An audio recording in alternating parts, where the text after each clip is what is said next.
What to do when someone breaks your heart? They wanted to be with you 1 week, and the next week they take away everything and want to be your friend. First off, discernment is key when it comes to any type of fellowship with anyone or engage with anyone, right? Because you have to love your heart. You have to respect your heart enough, love yourself enough to protect yourself at all costs, right? And what we can do is we can't erase the heartbreak, right? Okay, he said, do you cut them off? Yes, you cut them off. Because a double-minded man is unstable in all their ways, right? You can't trust someone who's inconsistent. You can't trust someone who's more consistent at being inconsistent than being consistent, right? You have to be able to say, okay, count my losses, learn from this, and earn from this. Don't just learn from it, earn from it, right? And so the advice that I would give you is this, is that I would then begin to assess how someone even got to breaking your heart in the first place. Forgive them, get over them, and let's go forward. But now we should do inventory and investigate, how do we allow this person in the gate, right? How did someone get clearance into this to this vulnerable place in my life to even have the power to break it, right?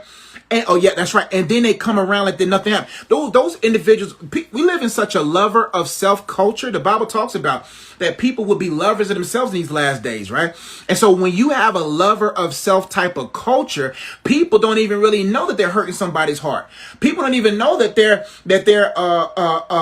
new school in an old school world. And what I mean by that is some people really get bored easily. Some people don't have a long attention span. And if people have a short attention span online, then what makes you think they don't have a short attention span offline? Meaning that if you're an old school gal or you're an old school guy and you really want to go the long route, you don't want to go the highway, you want to go the byway, and you want to go and take your time in certain things. People who want to get places quick and they don't have they have a short attention span, they're not gonna want to sit there and stand and try to understand you and get to know you. So now you have to understand, that I think more highly of the individual than I thought? Did I think of myself more lowly than I thought? What did I do to give this person even the access to break my heart? Because when you begin to realize that people are flawed and people are narcissistic to a degree and people are lovers of self, it makes you guard your heart even better or even more. Because you realize that most people are not equipped with the tender hands enough to be able to manage one's heart. That's why I always tell people, give people your love, but don't give people your heart. People deserve access to your love. A high five's a love. A wave from across the room's love. You good? That's love. Some people only deserve that kind of love, but not everybody deserves access to my heart, right? And so that's right.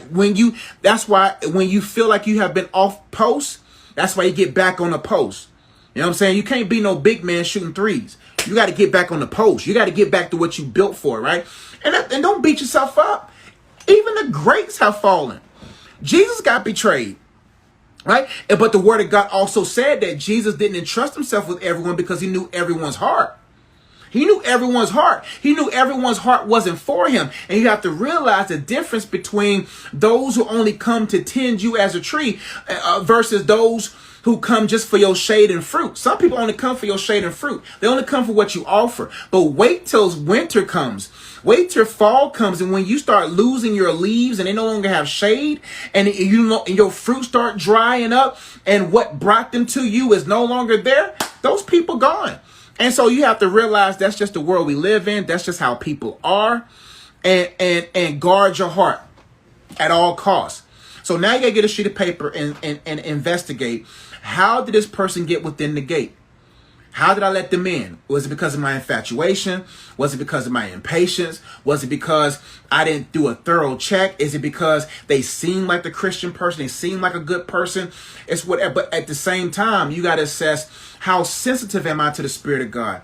Am I at walking in step with him? Am I acknowledge him in all of my ways? Am I open to his guidance? Did he tell me no and I didn't listen? Then that's when you humble yourself and audit yourself and develop yourself and get over yourself as far as forgiving yourself and go with God in your new self. And then next thing you know, you're good. Infatuation and sex will do it every time.